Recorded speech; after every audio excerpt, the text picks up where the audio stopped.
Hello મિત્રો, કેમ છો? આજે આપણે સીપીસીની અંદર નવા પ્રશ્નની ચર્ચા કરીશું. આજનો આપણો પ્રશ્ન છે કે સીપીસી અંતર્ગત અપીલ, સેકન્ડ અપીલ અને અપીલ અદાલતની સત્તાની જોગવાઈની ચર્ચા કરો. એટલે અપીલ તમારે સમજાવવાની છે, સેકન્ડ અપીલની જોગવાઈની ચર્ચા કરવાની છે અને અપીલ અદાલતની શું સત્તા છે, કયા કયા પાવર્સ અપીલ અદાલતને રહેલા છે, એ જોગવાઈની આપણે વાત અહીંયા કરવાની રહે છે. મોસ્ટ ટાઈમ બી સવાલ છે. ચાલો, આ સવાલ પૂછાય એટલે સૌથી પહેલાં આપણે આપણા મુદ્દા ફ્રન્ટ પેજ પર બનાવવાના છે. કયા કયા મુદ્દા અહીં બનશે તો સૌથી પહેલાં આપણે પ્રસ્તાવના બનાવીશું. ત્યાર પછી આપણે વાત કરવાની છે અપીલ અપીલની વાત કરવાની. અપીલ અંગેની જોગવાઈ આપણને સેક્શન નંબર 96 લઈને 99ની અંદર જોવા મળે છે, ઓર્ડર નંબર 41ની અંદર. ત્યાર પછી આપણે અપીલ અદાલતની સત્તા, કે જ્યારે તમે અપીલ કરો એ અદાલતની શું સત્તા રહેલા છે, શું પાવર રહેલા છે, તે તમારે સમજાવવાના તો મુદ્દા આપણે બનાવી દઈશું. ત્યાર પછી આપણે સમજાવવાનું છે સેકન્ડ અપીલ ક્યારે થાય અને ક્યારે ક્યારે ન કરી શકાય, ની આપણે વાત કરીશું. સેક્શન નંબર 100થી લઈને 102ની અંદર એની વાત કરેલી છે. અને જો કેસ આવતો હોય તો કેસ સમજાવવાના 1 થી 2 અને છેલ્લે તમારે સમાપન લખીને વાતને પૂર્ણ કરવાની રહે છે. ઓકે, તો આ રીતે તમારા મુદ્દા પહેલે ફ્રન્ટ પેજ પર હોવા જોઈએ અને પછી એને એક્સપ્લેનેશન આપવાનું છે આરામથી, સિમ્પલ વેમાં. ચાલો તો શરૂઆત કરીએ સૌથી પહેલે પ્રસ્તાવનાથી. પ્રસ્તાવનાની અંદર તમારે શું લખવાનું છે કે અપીલ એ મૂળભૂત અધિકાર આપવામાં આવેલો છે. સિવિલ સીપીસીની અંદર આપણને અપીલની જોગવાઈ ક્યાં આપેલી છે? સેક્શન નંબર 96થી લઈને 99ની અંદર અપીલની જોગવાઈ આપવામાં આવેલ છે કે કોઈ બી વ્યક્તિ નીચલી કોર્ટના હુકમથી નારાજ હોય તો તેવો વ્યક્તિ શું કરી શકે છે? અપીલ અદાલતની અંદર અપીલ કરી શકે છે. જે અંગેની જોગવાઈ સેક્શન નંબર 96થી લઈને 99ની અંદર આપેલી છે. ઘણી વખત અપીલ કરેલી હોય છતાં એકતરફી હુકમનામું આપવામાં આવે અથવા તો કાયદાનો પ્રશ્નનો સમાવેશ થયેલો હોય અથવા તો અપીલ અદાલતે કોઈ પ્રશ્નનું નિરાકરણ ના આવેલો હોય તો તેવા સંજોગોની અંદર સેકન્ડ અપીલ કરવામાં આવે છે.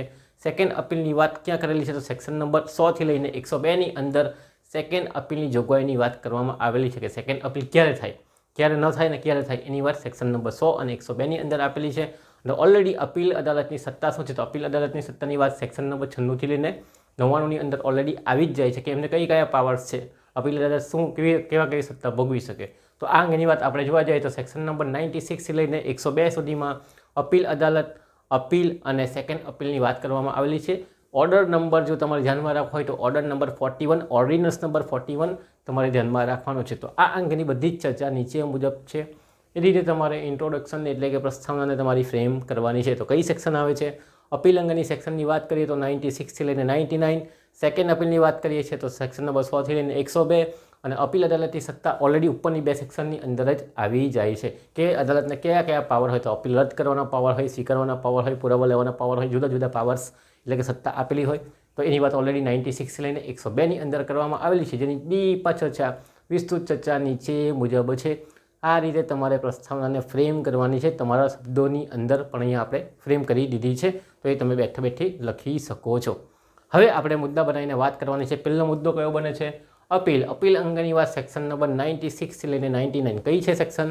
96થી લઈને 99 એટલે કે 96થી લઈને 99ની અંદર અપીલ અંગેની જોગવાઈની વાત કરવામાં આવેલી છે. તેની અંદર 96, 97 અને 98 આપણે મુદ્દા બનાવીને મૂકેલા છે કે અપીલ ક્યારે કરી શકાય, ક્યારે અપીલ કોણ કરી શકે, અપીલ અંગેના હુકમો કયા છે, અપીલ અંગેની કાર્યવાહી કેવી રીતે કરવાની છે, અપીલ અંગેનું હુકમનામું કેવી રીતે રજૂ કરવાનું છે, કોણ તૈયાર કરશે, ક્યાં રજૂ કરશે. તો એ આખા મુદ્દા આપણે અહીંયા બનાવેલા છે. 5 જેટલા મુદ્દા આપણે ધ્યાનમાં રાખીશું. અને સેક્શન નંબર 99ની અંદર વાત કરેલી છે કે જ્યારે 2 કરતાં વધારે જજ હોય ત્યારે કઈ રીતે તમારે હુકમનામું તૈયાર કરવાનું. જજ બંને અલગ અલગ હોય, પાછા અલગ એટલે કે એક હા પાડે ને એક ના પાડે ચુકાદોની અંદર, ત્યારે કેવી રીતે ડિસિઝન લેવાનું છે, શું તૈયાર કરવાનું છે અપીલ પત્ર હુકમમાં, તો એ આપણે અહીંયા જોવાના પ્રયત્ન કરીએ. ચાલો તો શરૂઆત કરીએ. સૌથી પહેલે આપણે મુદ્દો બનાવીશું અપીલ પાત્ર હુકમ. મીન્સ કે કયા હુકમ સામે અપીલ કરી શકાય, તો અપીલ પાત્ર હુકમનો મુદ્દો બનાવીશું. ત્યાર પછી બીજો આપણે મુદ્દો બનાવીશું ભાઈ અપીલ ક્યારે રદ કરવામાં આવે, અપીલ ક્યારે કેન્સલ થઈ જાય ઓટોમેટિક, ક્યારે જજ ના પાડે તે.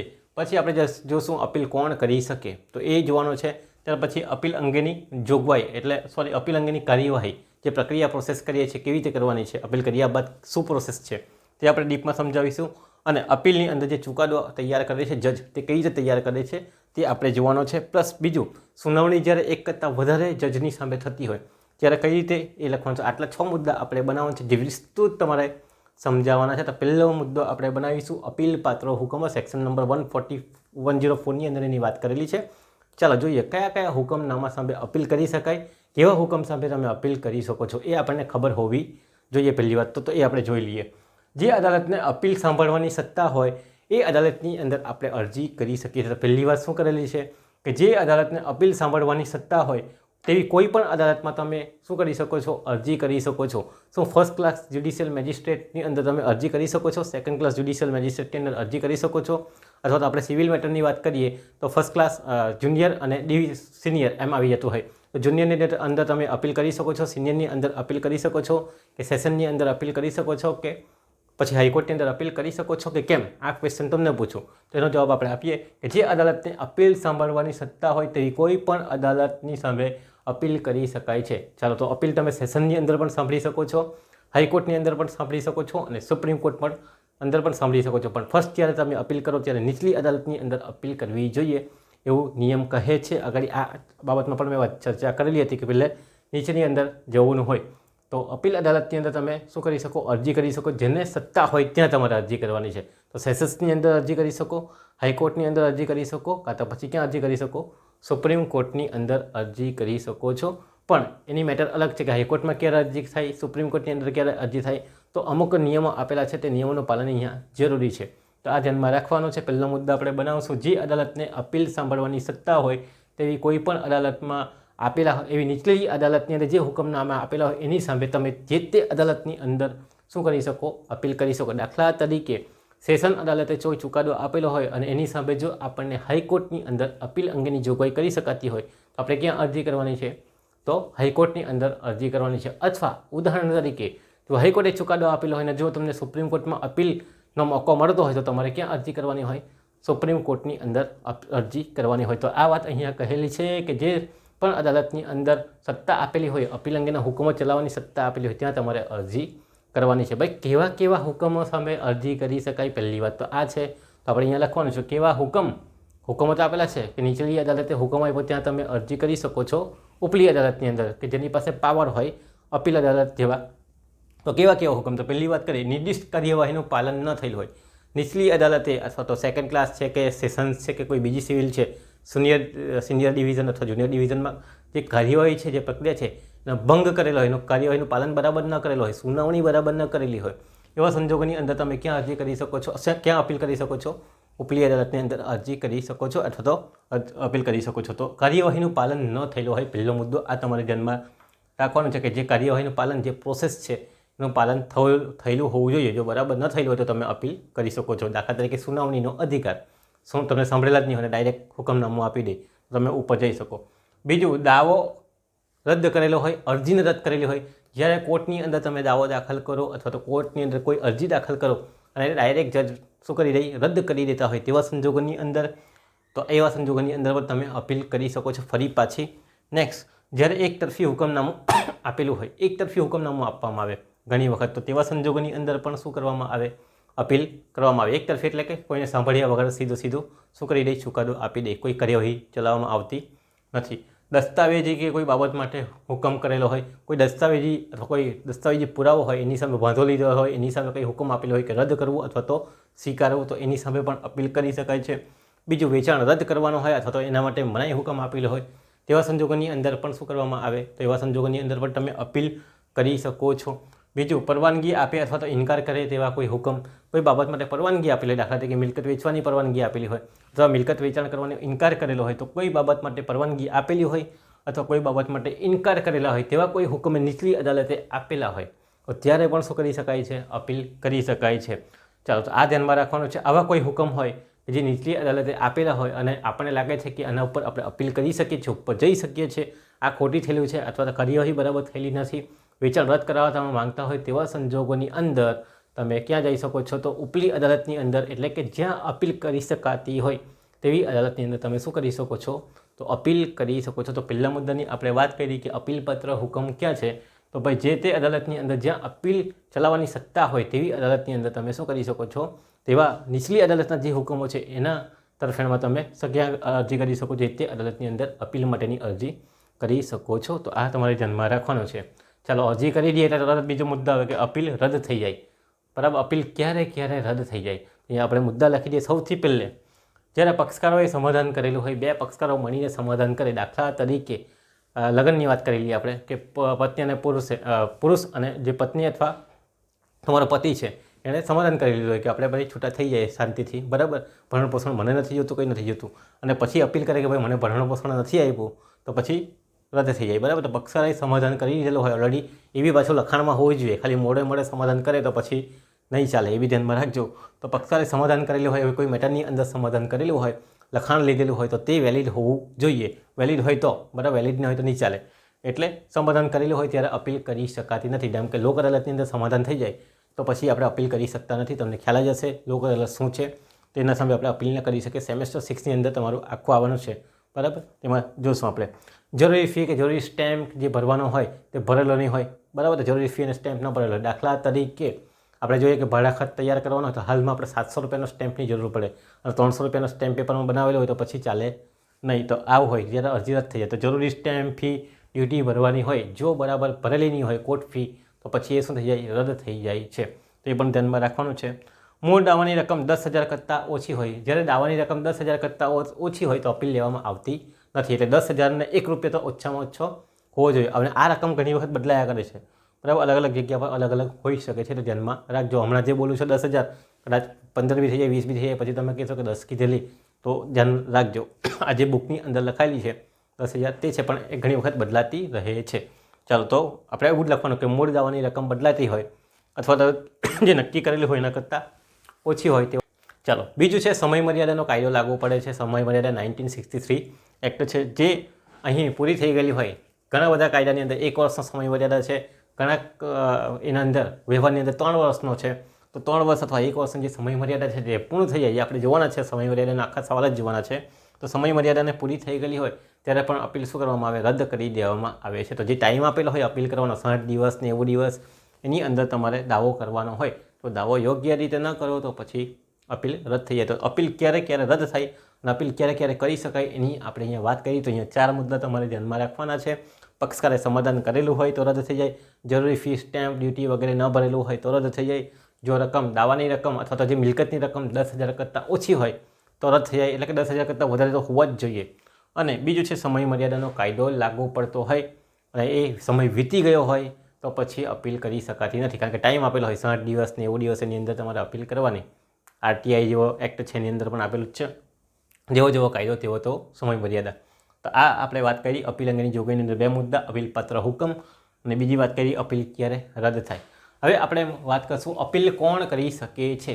ચાલો, બહુ જ ઇઝી મુદ્દો છે, કોણ કરી શકે અપીલ. તો જે વ્યક્તિ દાવાનો જે પક્ષકાર છે જે નારાજ થઈ ગયેલો હોય, નારાજ થઈ ગયેલો એટલે કે જે હુકમનામું એની તરફેણમાં આપેલ હોય, તેવો વ્યક્તિ પહેલાં ક્યાં પહોંચશે, તો એવો વ્યક્તિ ક્યાં જશે, તો કોર્ટની અંદર અપીલ કરવા માટે જશે. તો દાવાના પક્ષકાર જેને હુકમનામાથી વિપરીત અસર થયેલી હોય, બરાબર, હારી ગયો હોય કેસની અંદર, તો તેવો વ્યક્તિ જવાનો છે, બરાબર. ચાલો, તો જન્મ રાખજો, એ અપીલ કરી શકશે. બીજું, જ્યારે અવસાન થયેલું હોય અથવા તો પક્ષકાર સગીર હોય તો અવસાનના સંજોગોની અંદર શું કરવામાં આવશે, તો અવસાનના સંજોગોની અંદર કાયદેસરનો પ્રતિનિધિ હશે, સગા સંબંધીઓ હશે અથવા કોર્ટ દ્વારા કોઈ વ્યક્તિની નિમણૂક કરેલી હશે, બરાબર, વાલી તરીકે તે, અથવા વ્યક્તિ જ્યારે સગીર હોય ત્યારે પણ કોઈ વાલીની નિમણૂક કરેલી હોય અથવા તો કાયદેસરનો પ્રતિનિધિ એ વકીલ પણ હોઈ શકે છે.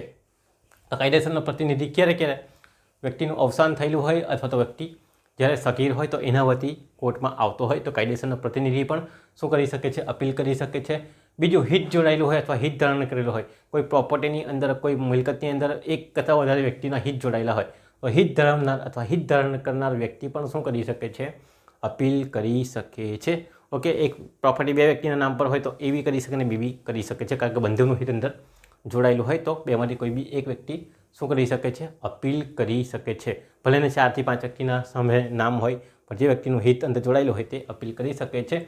તો અપીલ કોણ કરી શકે એની આપણે વાત અહીંયા કરી દીધી છે કે દાવાના પક્ષકાર જેને હુકમનામાથી વિપરીત અસર થયેલી હોય, સગીર અને અવસાન થયેલું હોય વ્યક્તિના, તેવા સંજોગોની અંદર કાયદેસરનો પ્રતિનિધિ અને હિત સાથે જોડાયેલ અથવા ધારણ કરનાર વ્યક્તિ જેની સાથે મિલકત જોડાયેલી હોય તેવા કોઈ વ્યક્તિ અથવા હુકમનામું જોડાયેલું હોય તેવો કોઈ વ્યક્તિ. ચાલો, તો આ વાત થઈ ગઈ. હવે આપણે વાત કરીએ અપીલની કાર્યવાહી. અપીલ કરવાની હોય તો કેવી રીતે કરવાની છે એની પણ વાત અહીંયા લખેલી છે. તો આપણે એના પણ મુદ્દા ડીપમાં જોતા જઈએ. સૌથી પહેલાં અરજી કરવાની. અરજી ક્યાં કરવાની, જે તે અદાલતની અંદર અરજી કરવાની. ઉદાહરણ તરીકે સેશન અદાલતમાંથી જે ચુકાદો આપેલો છે એમાં તમે નારાજ છો તો તમે ક્યાં અરજી કરશો, હાઈકોર્ટની અંદર કરશો. હાઈકોર્ટના ચુકાદા સામે તમે નારાજ છો તો ક્યાં અરજી કરશો, સુપ્રીમ કોર્ટની અંદર અરજી કરશો. સુપ્રીમ કોર્ટના અંદરથી નારાજ હોય ભાઈ પાછી લેટર પેટર્ન અપીલ કરશો, એમ કરીને 2 1 કરતાં વધારે જજમાં અરજી કરશો. પછી એના પર જતાં નથી, ત્યાં ફાઇનલ ચુકાદો આવી જતો હોય. તો અપીલ દાખલ કરતી વખતે સૌથી પહેલાં શું લખવાનું છે? MOA એટલે કે મેમોરેન્ડમ ઓફ અપીલ રજૂ કરવાનું છે. એટલે કે જે અરજી લખે એના અંદર તમારે શું લખવાનું છે? મેમોરેન્ડમ ઓફ અપીલ નામ સાથે લખવાનું છે અને તેની સાથે તમારા નામ, સરનામા અને જે હુકમનામું છે નીચલી કોર્ટનું તે તમારે જોડવાનું છે. તો મેમોરેન્ડમ ઓફ અપીલ એ અરજી જ કહેવામાં આવે એને. તો અરજી દાખલ કરતી વખતે આપણે જે તૈયાર કરીશું નામ, સરનામા સહિત એની અંદર શું કહેવામાં આવશે? અપીલની અરજીને મેમોરેન્ડમ ઓફ અપીલની યાદ હોય તો MOA તમારે યાદ રાખવાનું છે. બરાબર, આ કંપની લોની અંદર પણ આવતો હતો MOA.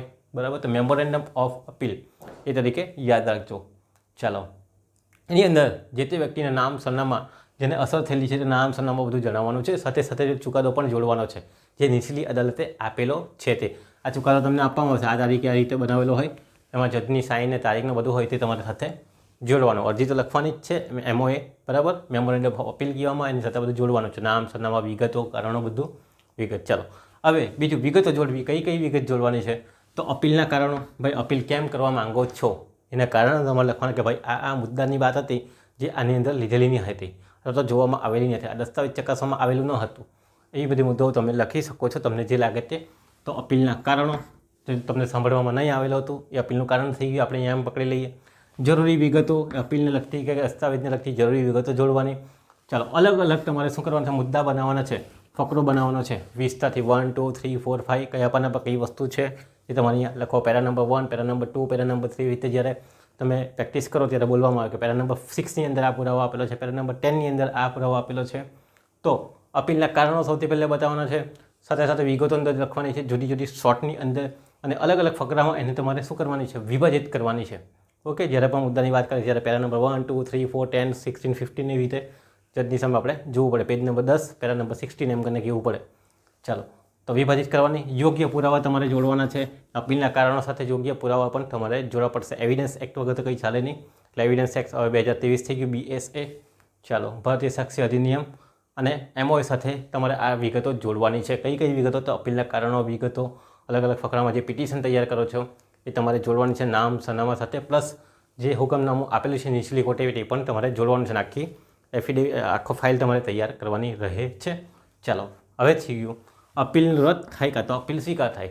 જો યોગ્ય હોય તો અપીલને શું કરવામાં આવશે? કોર્ટ દ્વારા સ્વીકારવામાં આવશે, અને યોગ્ય ન હોય તો અપીલને શું કરવામાં આવશે? રદ કરી દેવામાં આવે છે. અપીલ રદ થઈ જાય. ઓકે, કેમ રદ થઈ જાય? તમને કીધું છે અહીંયા મુદ્દાઓ જુદા જુદા આપેલા છે કે સમાધાન કરેલું હોય, જરૂરી ફીસ ન ભરેલી હોય, કોર્ટ ફી ન ભરે તો અપીલ રદ થઈ શકે, અથવા કોઈ કારણ એવું લાગતું હોય કે અપીલ રદ કરવા જેવી છે તો રદ કરી નાખે. ચાલો, તો યોગ્ય હોય તો સ્વીકાર કરે અથવા તો રદ કરી દેવામાં આવે જો યોગ્ય ન હોય તો, કોઈ કારણ હોય તો. ચાલો, સ્વીકાર કરે તો આગળની પ્રોસિડિંગ્સ કરવાની છે. આગળની પ્રોસિડિંગ્સ શું થાય? સુનાવણીની પ્રક્રિયા હાથ ધરવાની છે. હવે જે અપીલ અદાલત છે એ શું કરશે? સુનાવણીની પ્રક્રિયા હાથ ધરશે. કેવી રીતે કરશે? તો સૌથી પહેલાં નોટિસ મોકલવાની. જેમ સમન્સ આપણા ઘરે આવતા હોય લેટર પર નામ લખાઈને કઈ મેટરમાં, તેવી રીતે નોટિસ મોકલવાની છે દરેકને. કોને કોને મોકલવાની છે? તો ભાઈ સૌથી પહેલે જે તે અદાલત જેણે ચુકાદો આપેલો છે, નીચલી અદાલત, દાખલા કે સેશન્સ કોર્ટ છે, જેણે ચુકાદો આપેલો છે એ અદાલતને શું કરવાનું? તો એ અદાલતને આપણે શું મોકલશું? નોટિસ મોકલશું. એટલે કે સમન્સ જેવું આવશે, નોટિસ મોકલવાની. પછી પક્ષકારો જોડાયેલા હોય તો પક્ષકારોને તમારે નોટિસ મોકલવાની છે. ત્રીજું, વકીલ, જે તે વકીલ જોડાયેલો હોય તો એને પણ શું કરવાની છે? નોટિસ મોકલવાની છે. નોટિસની અંદર આ જે ઉપરની વિગતો છે બધી MOA એટલે કે મેમોરેન્ડમ ઓફ એસોસિએશન પણ તમારે જોડીને આપવાનું છે. એ જોડીની અંદર આ બધી વિગતો આવી જ ગઈ છે પૂરેપૂરી. તો MOA પૂરેપૂરું મોકલવામાં આવે છે આ ત્રણ પક્ષકારને કે તમે આ ચુકાદો આપેલો છે. તો જે તે અદાલત જેણે ચુકાદો આપ્યો છે તે પક્ષકારો અને વકીલને પણ શું કરવાનું છે? આ MOA જોડીને આપવાનું છે. ચાલો, તો એ વાત છે. જે તે તારીખ માટે હાજરીમાં બોલાવવામાં આવશે. ભાઈ આ જો અદાલતને નથી બોલાવવામાં આવતું, પક્ષકારોને જ બોલાવવામાં આવે છે અથવા તો વકીલોને બોલાવવામાં આવે છે. તો તારીખ નક્કી કરશે હાજરી માટે કે ભાઈ આ તારીખે તમારે આવવાનું છે અને સુનાવણીની શરૂઆત કરવાની છે. તો જે તે તારીખ નક્કી થાય ત્યારે બોલાવવામાં આવશે. આ નોટિસની અંદર જ તારીખ નક્કી કરેલી હોય કે ભાઈ આ તારીખે તમારે આવવાનું છે અને પોતાનો પક્ષ રજૂ કરવાનો છે. સૌથી પહેલે જે પક્ષકાર છે, જેણે ફરિયાદ કરી છે, અપીલ કરી છે, એને સાંભળવામાં આવે છે. અરજદાર કહેવામાં આવે ને, તો અરજદારને સાંભળવામાં આવે છે, પછી બીજાને સાંભળવામાં આવે. તો અરજદારને સાંભળવામાં આવશે, પુરાવા લેવામાં આવશે, સુનાવણી કરવામાં આવશે, પછી કોનો ટર્ન આવશે? તો પછી સાંભળેવાળાનો ટર્ન આવશે. તો એ ધ્યાનમાં રાખવાનું. આવી રીતે શું કરવામાં આવશે? સુનાવણી કરવામાં આવે છે. એકબીજાને પૂછવા, પણ સૌથી પહેલાં અરજદારને પૂછવામાં આવે અને પુરાવા લેવામાં આવે. પછી સેકન્ડ ટાઈમ કોનો ચાન્સ આવે? તો સેકન્ડ ટાઈમમાં કોને બોલાવશે? સાંભળેવાળાને બોલાવવામાં આવશે. ચાલો, તો આ વસ્તુ થઈ ગઈ. આવી રીતે શું કરવામાં આવશે? સુનાવણી કરવામાં આવે. હવે થાય શું? કોઈ વખત અરજદાર આવે, સાંભળેવાળો નહીં આવે, કોઈ વખત સાંભળેવાળો આવે, અરજદાર નહીં આવે, તો એની વાત છે. તો જો નોટિસ મોકલાવેલી છે ને તે તારીખે હાજર થવાનું છે ત્યારે જો ન આવે તો અપીલ અંગે શું ચુકાદો આવી શકે? તો 3 બાબતો નક્કી થાય. સૌથી પહેલાં તો એકતરફી હુકમનામું આપી શકે છે, બરાબર. સિંગલ સાંભળવાવાળાને જીતાડી દે છે અપીલ અંગે કરેલો હોય તો. જો સાંભળવાવાળો ન આવે તો પહેલી વાત આ છે. કાં તો બીજી તારીખ આપવામાં આવે છે, કાં તો અપીલને રદ બી કરી દેવામાં આવે છે કે જો યોગ્ય કારણ ન હોય તો. ઓલરેડી ઉપર રદ થઈ જતી હોય અહીંયા, પણ જો એવું કંઈ લાગે તો રદ કરી દેવામાં આવે છે, અથવા તો બીજી તારીખ આપવામાં આવે છે, અથવા તો એકતરફી હુકમનામું આપવામાં આવે, વન સાઇડેડ. પેલા સાંભળવાવાળા આવતો જ નથી એટલે પછી કોના તરફેણમાં ચુકાદો આપવામાં આવે? જે તે અરજદારના પક્ષકારમાં અથવા તો સાંભળવાવાળાના પક્ષમાં શું આપવામાં આવે? તો હુકમનામું આપવામાં આવે છે.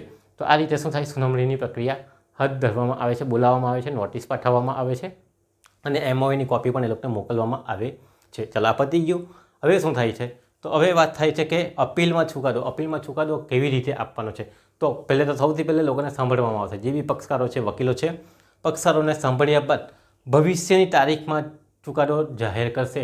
ભવિષ્યની તારીખ અથવા તો જે તે દિવસ જ કરી નાખે. ઘણી વખત જે તે દિવસ જ કરી નાખતા હોય, અથવા તો વિચારવાનો ટાઈમ લે કે ભાઈ મહિના પછી અથવા તો 15 દિવસ પછી તમને ચુકાદો જાહેર કરશું, આવું અંદર કહેવામાં આવે છે. ચાલો, તો જે તે તારીખે અથવા તો જે તે દિવસ નક્કી કરશે ત્યારે ચુકાદો જાહેર કરવામાં આવશે. એ વાંચીને સંભળાવવામાં આવશે. કોને? જે તે પક્ષકારોને, અથવા તો વકીલ હાજર હોય તો વકીલને વાંચીને સંભળાવવામાં આવશે. નકલ પણ વકીલને આપવામાં આવશે, પક્ષકારને આપવામાં આવશે. અને આ જે નકલ હશે કેવી હશે? લેખિતની અંદર હશે. તો લેખિતની અંદર શું લખેલું હોય છે? તો આ ચુકાદાની અંદર ઘણી બધી વસ્તુ લખેલી હોય. કઈ વસ્તુ લખેલી હોય? તો સૌથી પહેલે આ જે નિર્ણય આપ્યો છે તેના મુદ્દા, કે આ મુદ્દાના આધારે આ નિર્ણય આપ્યો છે, બરાબર. તો નિર્ણય તો જાહેર કરેલો જ હોય. આ પ્રોપર્ટી આની છે. આ પ્રોપર્ટી કેમ આની છે? તો મુદ્દા હશે. એ મુદ્દા અંદર લખેલા છે કે આ કારણોસર પ્રોપર્ટી આની છે. ચાલો, તો આ કારણો, જુદા જુદા મુદ્દા, આ જે કેસ હતો એની અંદર જે મહત્ત્વના મુદ્દા હતા 1, 2, 3, 4 એ મહત્ત્વના મુદ્દા હશે. પછી નિર્ણય હશે અને નિર્ણય કારણો હશે કે ભાઈ આ નિર્ણય આપવા પાછળનું કારણ શું છે તે પણ અહીંયા લખવામાં આવશે. પછી જજની સહી હશે અને તારીખ નક્કી કરેલી હશે. તારીખ લખીને નીચે એના નીચે શું હશે? સાઈન. તો આ બાજુ તારીખ હશે ને આ બાજુ નીચે જે તે જજની સાઈન હશે. એક કરતાં વધારે જજ પણ હોઈ શકે, કાં તો સિંગલ જજ પણ હોઈ શકે છે. તો આ રીતે શું કરવામાં આવશે? અપીલ અંગેની જોગવાઈ આપણે અહીંયા સુધી જોવાની છે. તો 5 મુદ્દા આપણે જોઈ ગયા છે કે અપીલ પત્ર હુકમ, અપીલ ક્યારે રદ થાય, અપીલ કોણ કરી શકે, અપીલ અંગેની કાર્યવાહી, ત્યાર પછી અપીલમાં ચુકાદો. તો અપીલના ચુકાદાની આપણે વાત કરી દઈએ. તો અહીંયા આપણે જોઈ ગયા કેવી રીતે અપીલનો ચુકાદો તૈયાર થાય. હવે હજુ એક વસ્તુ જોવાની છે કે સુનાવણી એક કરતાં વધુ જજમાં થયેલી હોય તો શું કરવાનું? એક કરતાં વધારે જજની અંદર સુનાવણી હોય તો સેક્શન નંબર 99ની અંદર એની વાત કરવામાં આવેલી છે કે જ્યારે તમે અપીલ કરો, એક કરતાં વધારે જજ હોય, 2 બી હોઈ શકે, 4 બી હોઈ શકે, 6 બી હોઈ શકે, એક કરતાં વધારે જજ હોય અને બંનેનો ચુકાદો બધા જ શું કરે? એક તરફેણમાં હોય, એક જ ચુકાદા જાહેર કરતા હોય. બધા એકા તો હા, કાં તો ના. બધા 4 જજ હોય ને 4 હા કહે, બરાબર. અથવા 4 જજ ના બે કહે. બધાનો ચુકાદો કેવો? સેમ ઉપર મુજબ જ તૈયાર કરવાનો. પણ વાત એ આવે કે જ્યારે એક કરતાં વધારે જજ હોય અને બંનેનું મંતવ્ય અલગ હોય, બંનેનો ચુકાદો એકનો હા હોય અને એકનો ના હોય તો શું કરવાનું? તેની આપણે વાત કરીશું. ચાલો, તો બંને જજનો સંમત હોય તો ઉપર મુજબની જે પ્રોસિડિંગ્સ છે તે સાઇન કરીને વાત પતી જતી હોય. પણ જો બંને જજ સંમત ન હોય, એનો મતલબ એમ છે કે અસંમત હોય, પોતાનો ચુકાદો એક હા પાડે ને એક ના પાડે, તો એવા સંજોગોની અંદર શું થાય? તો પોતાને જાતે હુકમનામું આપશે, પોતે બંને હુકમનામા તૈયાર કરશે. ઓફિશિયલી જે અમુક નિર્ણયમાં તો સંમત થયેલા જ હશે, તો અમુક નિર્ણયમાં એ લોકોને અલગ લાગતું હશે, તો પોતાના મતે હુકમનામું આપશે. કારણોની નોંધ કરશે. જે હુકમનામું એ લોકો આપવા માંગે છે એની કારણોની નોંધ કરશે. હા, ઘણી વખત બંનેના ફેવર સેમ હશે, હા, પણ બંનેના કારણોની નોંધ અલગ અલગ હશે, તો એ અલગ અલગ હશે એની નોંધ કરવાની છે. પ્લસ બીજું છે કે અપીલનો ખર્ચ, વિગત ક્યાં ભરવાની છે તે બધી નોંધ પણ અહીંયા લખેલી હશે આની અંદર. ક્યાં? આ જે અપીલના પત્ર હુકમ છે તેની અંદર જે અપીલ કરેલી હોય ને જે હુકમનામું આવે એની અંદર અપીલનો ખર્ચ પણ દર્શાવેલો હશે, અપીલ અંગેની જે વિગતો હશે એ બી દર્શાવેલી હશે, અપીલનો જે ખર્ચ ક્યાં ભરવાનો, કઈ કોર્ટની અંદર ભરવાનું તેની પણ વાત કેવી રીતે ભરવાનું છે એ પણ અહીંયા દર્શાવેલું હોય છે જ્યારે તમને હુકમનામું ફાઇનલ આપવામાં આવે છે અપીલ અંગેનું ત્યારે. તો આટલું ખાલી ધ્યાનમાં રાખવાનું છે કે જ્યારે 2 કરતાં વધારે જજ હોય તો બંનેના પોતાના મંતવ્ય અલગ અલગ લખવાના છે અને એની કારણની નોંધ પણ લખવાની છે કે આ કેમ હા કહે છે ને આ કેમ ના કરે છે. તો અહીંયા ઉપર કરેલી છે વાત છે, પણ અલગ અલગ હોય ત્યારની વાત છે. તો એ પણ તમારે ધ્યાનમાં રાખવાનું છે અપીલ અંગેના મુદ્દાની અંદર. ચાલો, તો આ આપણે જોયું અપીલ અંગેની જોગવાઈ સેક્શન નંબર 96 લઈને 99ની અંદર. હવે આપણે વાત કરવાની છે અપીલ અદાલતની સત્તાઓ. અપીલ અદાલતને શું સત્તા છે? એટલે કે જ્યાં તમે અપીલ કરો, દાખલા તરીકે આપણે સેશનમાંથી હાઈકોર્ટમાં અપીલ કરી તો હાઈકોર્ટના શું પાવર છે એ તમારે અહીંયા લખવાના છે. શું પાવર હોય? એકદમ ઇઝી સવાલનો જવાબ છે કે ભાઈ એ સુનાવણી સાંભળશે, હુકમનામું કાં તો રદ કરશે, કાં તો સ્વીકારશે, કાં તો એના અંદર ચેન્જીસ લાવશે, બરાબર. તો એવા બધા પાવર્સ એને હશે, એનાથી વધારે કોઈ પાવર્સ હોતા નથી। ચાલો તો પહેલે વાત કરીએ કેસના સંજોગ મુજબ હુકમનામું આપશે તો શું કરશે, સુનાવણી આખી પ્રોસિડિંગ્સ કરશે, એની અંદર એને લાગશે કે ભાઈ બરાબર ચુકાદો આપેલો છે તો તે જ રાખશે, અથવા એને લાગે કે ચેન્જ કરવા જેવું છે તો ચેન્જ કરશે। તો જે સંજોગો હશે તે મુજબ હુકમનામું આપશે। કોણ આપશે? જે તે અદાલત। સેશન્સ પણ આપી શકે છે, હાઈકોર્ટ પણ આપી શકે છે અને સુપ્રીમ કોર્ટ પણ આપી શકે। તો સંજોગ મુજબ એનું કામ પહેલી શું સત્તા છે?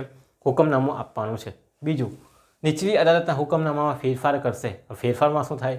કાં તો તમારો સુધારો રદ થાય, કાં તો ચેન્જ થાય, કાં તો સ્વીકારી લેવામાં આવે, તેનો તે જ રાખવામાં આવે। તો એ વસ્તુ તમારે લખવાનું છે કે નીચલી અદાલતના હુકમનામામાં ફેરફાર કરી શકે છે કોણ? આ જે તે અદાલત છે તે અદાલત ફેરફાર કરી શકે છે। તો સેશન્સ છે, કોઈ મિલકત જપ્તીનો ઓર્ડર આપેલો હોય પણ હાઈકોર્ટ એને ચેન્જ બી કરી શકે, ભાઈ મિલકત ઓર્ડર રદ કરો, જેવી છે તેવી કન્ડિશનમાં રાખવાની છે। તો નીચલી અદાલત હુકમનામામાં ફેરફાર કરશે, કાં તો હુકમનામું ફેરફાર કરી શકે, સુધારો કરી શકે, કાં તો રદ કરી શકે છે। પક્ષકારની સંમતિ મુજબ સમાધાન, પક્ષકારને લાગે છે સમાધાન ઈચ્છે છે બધા તો સમાધાન પણ કરાવી આપે છે। બંને પક્ષકારને ધ્યાનમાં રાખશે, બંનેની અરજી સાંભળશે, બંનેની વાત સાંભળશે અને પછી સમાધાન કરવાનું કામ પડતું। તો કયું પાવર છે? સમાધાન કરાવવાનો પણ પાવર રહેલો છે જે તે અદાલતને। જે તે અદાલત એટલે જે અપીલ પાત્ર છે તે અદાલતની વાત છે। બીજું, દાવા સંબંધમાં સૌથી પહેલી કાર્યવાહી એની શું છે? નિકાલ લાવવાની છે ને કઈ કઈ બાબતનો નિકાલ લાવવાનો છે? ચાલો તો મુદ્દા અહીંયા લખેલા છે। સૌથી પહેલાં જેમાં મુદ્દા ઘડેલા ના હોય, અમુક કેસની અંદર મુદ્દા ઘડેલા ના હોય તો મુદ્દા ઘડવાનું કામ કરશે, એનો નિકાલ લાવશે અપીલની અંદર। તો મુદ્દા ઘડવાનું કામ છે। 4 મુદ્દા ઘડેલા હોય ને 2 મુદ્દા રહી ગયેલા હોય તો એ 2 મુદ્દાને ઉમેરવાના અને એ ઘડવાનું કામ કરશે। બીજું, કોર્ટની અંદર કોઈ ચર્ચા ન કરી હોય તો એ ચર્ચા કરવાની છે। કોઈ મુદ્દો રહી ગયેલો હોય કોર્ટની અંદર ચર્ચા કરવાનો, આ લોકોને આવડતો ન હોય, સેશનના પાસે પાવર ન હોય, એ મુદ્દાની કોઈ કાયદાનો પ્રશ્ન હોય, એના પાસે પાવર ન હોય તો પછી એ ક્યાં મોકલી આપે? હાઈકોર્ટમાં મોકલી આપે। તો હાઈકોર્ટમાં તમે અરજી કરી શકો અપીલ માટે। ચાલો, કોઈ મુદ્દાની ચર્ચા કરી ના હોય, કોઈ બાબત પર અદાલતે નિર્ણય ના કર્યો હોય, એવો કોઈ બાબત હોય જેની પર અદાલતે નિર્ણય ન કર્યો હોય તો એ બધું નિકાલ લાવવાનું કામ કોનું છે? તો અપીલ અદાલતની સત્તાનું છે, અપીલ અદાલતના કોર્ટનું છે। તો એ ધ્યાનમાં રાખજો। તો આ છે નિકાલ લાવવાનું કામ। તો મુદ્દાને ઘડેલા હોય તો એ મુદ્દા ઘડવાનું કામ કરશે, ચર્ચા કરીને હોય તો એ કરશે, નિર્ણય ન લાવેલા તો એ નિર્ણય લાવવાનું કામ કોણ કરશે? તો અપીલ અદાલત કરશે। ચાલો, વધારાનો પુરાવો લેવાની પણ સત્તા છે। વધારાનો પુરાવો લેવાશે, કોઈ પુરાવો લેવાનો બાકી રહી ગયેલો ને પછાડીથી જાહેર કરવામાં આવે તો એ પણ પુરાવાની લેવાની સત્તા છે। નીચલી અદાલતને પુરાવા લેવા હુકમ પણ કરી શકે છે। ઘણી વખત નીચલી અદાલત કોઈ પુરાવો ન લેતી હોય તેવા સંજોગોની અંદર, અથવા એવિડન્સ એક્સેપ્ટ ન કરતી હોય એવા સંજોગોની અંદર એવિડન્સ લેવા માટે કોને કહેશે? નીચલી અદાલતને કહેશે કે ભાઈ એવિડન્સ લઈ લો, તો લેવા પડશે। બીજું, મુદ્દાની નવી નામથી પુનઃરચના પણ કરી શકે છે। તો મુદ્દાની પુનઃરચના પણ કરશે। જો કોઈ મુદ્દા રહી ગયા હોય અને નવી નામથી શું કરશે? ફ્રેમ કરવાનું કામ પણ કોણ કરશે? તો આ અદાલત કરશે। તો ધ્યાનમાં રાખજો, ઘણી બધી સત્તાઓ તમે લખી શકો, સુનાવણી કરવાની સત્તા છે પણ મેં એ બધા મુદ્દા લખેલા નથી, આપણને જે કામના મુદ્દા છે એ લખેલા છે। પછી આપણે બધું જ લખવા જાય તો પૂરો ક્વેશ્ચન 1 કલાકમાં પણ પૂરો ન થાય, બરાબર? એટલે જેટલા મુદ્દા આપણે અહીંયા લખવા જેવા છે એવા તમારે ઉદાહરણ સહિત સમજાવી દેવાના। ચાલો, હવે આપણે બીજો અગાડીનો મુદ્દો જોવાનો છે। સેક્શન નંબર 100 થી લઈને 102 સેકન્ડ અપીલની વાત કરીએ છીએ। અહીંયા એક જ વસ્તુ તમારે પકડી રાખવાની છે કે સેકન્ડ અપીલ ક્યારે કરી શકાય? તો જ્યારે કોઈ અપીલની અંદર કાયદાનો પ્રશ્ન હોય તો જ સેકન્ડ અપીલ કરવામાં આવે છે, અધરવાઇઝ સેકન્ડ અપીલની કોઈ જોગવાઈ નથી। સેકન્ડ અપીલને રદ કરી દેવામાં આવે છે, એ તમારે ધ્યાનમાં રાખવાનું છે। જ્યારે નિર્ણયમાં કાયદાનો પ્રશ્ન સમાયેલો હોય તો સેકન્ડ અપીલ કરી શકાય છે। એનો મતલબ કાયદાનો પ્રશ્ન કોણ છે અને હકીકતનો પ્રશ્ન શું છે? હકીકત એટલે કોઈ બાબતનો પ્રશ્ન રહી ગયેલો હોય અને કાયદાનો પ્રશ્ન એટલે કાયદાનો પ્રશ્ન છે। કાયદામાં કંઈ ગૂંચવણ થયેલી હોય, દાખલા તરીકે કોર્ટની જે પ્રક્રિયા છે એનું ઉલ્લંઘન, એ કાયદાનો પ્રશ્ન છે કે ભાઈ આ લોકોએ સુનાવણીનો પ્રશ્ન છે તો કરી જ નાખે, સુનાવણી બરાબર કરી જ નથી, સુનાવણી કરવી જોઈએ, બરાબર? તે કરેલું નથી, તો કાયદાનો પ્રશ્ન છે। તો જ્યારે કાયદાનો પ્રશ્નનો સમાવેશેલો હોય ત્યારે સેકન્ડ અપીલ કરી શકાય છે, પણ હકીકતનો પ્રશ્ન હોય ત્યારે સેકન્ડ અપીલ કરી શકાતી નથી। એ અપીલ જ કરી શકાય, સેકન્ડ અપીલમાં આવતું નથી। અપીલની પણ અપીલ કરી શકાય ઘણી વખત। તો કાયદાનો પ્રશ્ન સમાયેલો હોય તેવા સંજોગોની અંદર સેકન્ડ અપીલની જોગવાઈ છે, પણ તો હકીકતનો પ્રશ્ન સમાયેલો હોય તો સેકન્ડ અપીલની કોઈ જ જોગવાઈ નથી। આ વાત ક્યાં કરેલી છે? સેક્શન નંબર 100ની અંદર કરવામાં આવેલી છે। ચાલો, ક્યાં કરી શકાય સેકન્ડ અપીલ? તો સૌથી પહેલે યાદ રાખજો, હાઈકોર્ટની અંદર જ સેકન્ડ અપીલ કરી શકાય છે। એનો મતલબ એવો છે કે ભાઈ તમે સેશન્સ કોર્ટની અંદર સેકન્ડ અપીલ કરી શકતા નથી। ચાલો, હાઈકોર્ટની અંદર શું કરી શકો છો? સેકન્ડ અપીલ કરી શકો છો। તો એ તમારી યાદ રાખવાની છે। બીજું, હાઈકોર્ટને ખાતરી થાય કે ભાઈ કાયદાનો પ્રશ્ન સમાયેલો છે તો જ તમે શું કરી શકો છો? સેકન્ડ અપીલ કરી શકો છો। એને લાગે કે કાયદાનો પ્રશ્ન નથી તો અરજીને તરત જ ઉચકીને ફેંકી દેવામાં આવે છે અથવા તો રદ કરી દેવામાં આવે છે, એ ધ્યાનમાં રાખવાનું છે। હકીકતના પ્રશ્ન પર સેકન્ડ અપીલ થતી નથી। તો ત્રીજો મુદ્દો શું લખવાનો છે કે જ્યારે હકીકતના પ્રશ્ન હોય તો સેકન્ડ અપીલ થતી નથી. હવે હકીકતનો પ્રશ્ન છે કે કાયદાના પ્રશ્ન નક્કી કરવાનું કામ કોણ? તો ભાઈ કોર્ટનું છે, કોર્ટ જ નક્કી કરશે. એની પાસે જ્યારે અરજી કરશો ત્યારે નક્કી કરે ભાઈ આ કાયદાનો પ્રશ્ન છે એક્સેપ્ટેડ, આ કાયદાનો પ્રશ્ન નથી રિજેક્ટેડ. વાત પૂરી. આટલી વસ્તુ ધ્યાનમાં રાખવાની છે. ઓકે, ચલો બીજું, પુરાવા કે કાયદાની પ્રક્રિયાને લગતો પ્રશ્નો હોય તો એ કાયદાનો પ્રશ્ન છે. ઓકે, તો ધ્યાનમાં રાખજો. દાખલા તરીકે પુરાવા લેવાના બાકી હોય અથવા કાયદાની કોઈ પ્રોસિડિંગ્સનું ભૂલ થયેલી હોય, મેં તમને કીધું સુનાવણી કરવામાં આવેલી હોય ત્યારે એક પક્ષને સાંભળવાનો મોકો ન આપવામાં આવેલો હોય તો તેવા સંજોગોનો પ્રશ્ન કેવો છે? તો કાયદાનો પ્રશ્ન છે. એ તમારે અહીંયા ધ્યાનમાં રાખવાનું છે. બીજી વાત છે કે એક પક્ષીય હુકમનામા સામે પણ સેકન્ડ અપીલ કરી શકાય છે. એક પક્ષીય કે સિંગલ મેં સાંભળ્યા વગર સાંભળવાના ચુકાદો આપી દીધેલો હોય ત્યારે પણ શું કરી શકાય? કારણ કે સાંભળ્યા વગર આપે એ કઈ બાબત થઈ કે કાયદાની પ્રક્રિયાનું ઉલ્લંઘન જ થઈ ગયું. એટલે એક પક્ષીય હુકમનામા સામે પણ તમે સેકન્ડ અપીલ કરી શકો. જ્યાં પછી સેકન્ડ અપીલમાં એ પોતાની બાબતો રજૂ કરી શકે છે, એક મોકો આપવામાં આવે છે, તો ત્યારે સેકન્ડ અપીલ થઈ શકે છે. તો આ વાત હતી સેકન્ડ અપીલની. ઘણા બધા મુદ્દાઓ અંદર છે પણ આપણે સામેલ કરતા નથી. આટલી જ વાત આપણે ધ્યાનમાં રાખવાની છે. એના આજુબાજુના મુદ્દા પછી ફર કરે છે.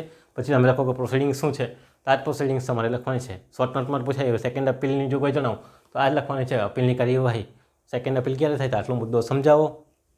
પછી આ જ પ્રોસિડિંગ્સ તમારે લખવાની, એનો ચુકાદો સમજાવો. આખી પ્રોસિડિંગ્સ આ જ છે. સેકન્ડ અપીલની ખાલી નોર્મલ જોગવાઈ છે તે આપણે અહીંયા જોઈ લઈએ છીએ. બાકી તમને એમ પૂછે ચૂકવણીની અંદર કે સેકન્ડ અપીલ સમજાવો તો સેકન્ડ અપીલ સમજાવો, પૂરી આ વિગત લખી આપો તો એટલે ગુડ છે, બરાબર. ત્યાં પછી એમ ન કહેતા કે ભાઈ સેકન્ડ અપીલની કાર્યવાહી શું છે. આ જ પ્રોસિડિંગ્સ થાય છે બધાની અંદર. ઓકે, ખાલી આ નોર્મલ આપેલી કે સેકન્ડ અપીલ ક્યારે થાય ક્યારે ન થાય અહીં આપણે સમજવાનું છે. બીજું, સેક્શન નંબર 102ની અંદર વાત કરેલી છે કે ક્યારે સેકન્ડ અપીલ ન થાય, રદ કરી દેવામાં આવે. સૌથી પહેલી વાત લખવાની છે કે દાવાની રકમ અથવા મિલકતની રકમ 25,000 કરતાં ઓછી હોવી જોઈએ નહીં, બરાબર. કે એ હોય 25,000 કરતાં વધારે હોવી જોઈએ. 25,000 કરતાં ઓછી હોય એટલે રદ કરી દેવામાં આવે. અપીલની અંદર તમારે 10,000 યાદ રાખવાના છે અને સેકન્ડ અપીલની અંદર 25,000 યાદ રાખવાના છે. ચાલો, હકીકતનો પ્રશ્ન હોય તો અપીલ રદ કરી દેવામાં આવે છે. તો આ પણ તમારે ધ્યાનમાં રાખવાનું છે. સ્ટેમ્પ ફી, કોર્ટ ફી વગેરે બરાબર ભરેલો ન હોય તો પણ સેકન્ડ અપીલને રદ કરી દેવામાં આવે છે. એ નોર્મલ બાબત થઈ જાય છે, પછી અહીંયા લખતો નથી. પણ આ જે મહત્ત્વની બાબત હતી કે દાવાની રકમ 25,000થી ઓછી હોય તો રદ કરી દેવામાં આવે અને હકીકતનો પ્રશ્ન હોય તો રદ કરી દેવામાં આવે. ક્યારે રદ થાય, સમાધાન કરે તો રદ થાય. આ મુદ્દા પર તમે અહીંયા બેઠા લખી શકો છો. પણ આપણે જે નથી તે જ લખ્યા છે અહીંયા, એટલે ધ્યાન રાખવાનું કે અપીલ પૂછ્યું છે કે સેકન્ડ અપીલ પૂછ્યું છે. જવાબ બધાની અંદર એક જ આવશે, પણ સેકન્ડ અપીલમાં તમારે આ બે જ વસ્તુ, કાયદાનો પ્રશ્ન આ 25,000ને પકડી રાખવાનું છે. બીજું એટલું બધું કંઈ આવતું નથી. પણ અહીંયા આખો ક્વેશ્ચન પૂછેલો છે એટલે આપણે શોર્ટમાં જ પછી સમજાવવાનું રહે, કારણ કે અપીલની અંદર જ સેકન્ડ અપીલ પણ આવી ગઈ છે. હવે આપણે એક છેલ્લે કેસ જોઈ લેવાનો છે. કેસની અંદર વાત કરીએ તો સ્ટેટ ઓફ ગુજરાત અને બાબુભાઈનો કેસ છે, 2014નો કેસ છે. હવે એની અંદર વાત કરેલી છે કે સેકન્ડ અપીલ ક્યારે કરી શકાય એની વાત કરેલી છે. તો અહીંયા કીધેલું છે કે આ કેસની અંદર હકીકતનો પ્રશ્ન સમાયેલો હતો એવું કોણે કીધું છે? કોર્ટે કીધું છે. એણે અરજી કરેલી હતી સેકન્ડ અપીલની, ત્યારે કોર્ટ એમ કહે છે કે ભાઈ આ કેસની અંદર હકીકતનો પ્રશ્ન સમાયેલો છે, કાયદાકીય પ્રશ્ન સમાયેલો નથી. અને જ્યારે પણ કાયદાકીય પ્રશ્ન સમાયેલો ન હોય ત્યારે સેકન્ડ અપીલ કરી શકાય નહીં, અથવા તો એ જે અરજી છે તે સેકન્ડ અપીલને પાત્ર નથી. તો આ વાત અહીંયા કરવામાં આવેલી છે. કયો કેસ છે? State of Gujarat versus Babubhai Patel. Babubhai નામે હતો, પટેલ તો નથી લખેલું પણ બાબુભાઈ છે. 2014નો કેસ છે. એની અંદર શું કીધું છે કે આ કેસનો હકીકતનો પ્રશ્ન હતો એવું કોણે કીધું? કોર્ટે કીધું. કે કોર્ટ નક્કી કરશે કે હકીકતનો પ્રશ્ન છે કે કાયદાનો પ્રશ્ન છે.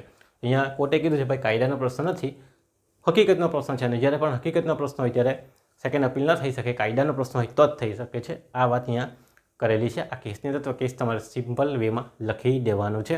ઓકે, તો આ સવાલ પૂછાય તો જો આખા આપણે મુદ્દા વ્યવસ્થિત બનાવ્યા છે, તો વ્યવસ્થિત મુદ્દા બનાવજો, પ્રસ્તાવના લખજો, સેક્શન યાદ રાખજો. તો અપીલના જોગવાઈની અંદર 96થી લઈને 99ની અંદર પણ મેં તમને વ્યવસ્થિત મુદ્દા બનાવીને આપ્યા છે. વ્યવસ્થિત મુદ્દા લખી લેજો, નોટ્સ બનાવી લેજો, બરાબર, તો જ યાદ રહેશે. બાકી આખું વાંચવા જશો તો તકલીફમાં મુકાશો. પછી આ અપીલ અદાલતની સત્તા લખી દેવાની છે. પછી સેકન્ડ અપીલની અંદર સેક્શન નંબર 100 અને 102 આવે છે એ લખી દેવાનું છે. અને બાબુભાઈ વાળો કેસ તમારે લખવાનો છે. અને છેલ્લે તમારે સમાપન લખવાનું છે કે જ્યારે કોઈ વ્યક્તિ કોઈ હુકમથી નારાજ હોય તો ઉપલી અદાલતની અંદર, એટલે કે અપીલ અદાલતની અંદર અરજી કરી શકે છે. એ અંગેની વાત સેક્શન નંબર 96થી લઈને 102ની અંદર કરવામાં આવેલી છે. હાઈકોર્ટની અંદર ક્યારે અપીલ થાય, સેશન કોર્ટની અંદર ક્યારે અપીલ થાય, અથવા તો સુપ્રીમ કોર્ટની અંદર ક્યારે અપીલ થાય, તે અંગેની વાત અપીલ ઓર્ડર નંબર 41ની અંદર આપણને જોવા મળે છે. તો તમારે અપીલ કરવું હોય તો CPC મુજબ ઓર્ડર નંબર 41 અથવા તો સેક્શન નંબર 96થી લઈને 112 સુધીની જોગવાઈ, 112 સુધીમાં છે એમ તો આપણે 102 સુધી જ જોવાનું છે, પણ 112 સુધી અપીલ અંગેની જોગવાઈ આપણને જોવા મળે છે. તો આવા ક્વેશ્ચન પૂછે તો આ રીતે તમારે મસ્ત શું કરવાનું છે? મુદ્દા બનાવીને તમારે વ્યવસ્થિત લખવાનું રહેશે. ઓકે, બીજા પ્રશ્ન સાથે આપણે ફરી પાછા મળીશું. ત્યાં સુધી તમારો આભાર.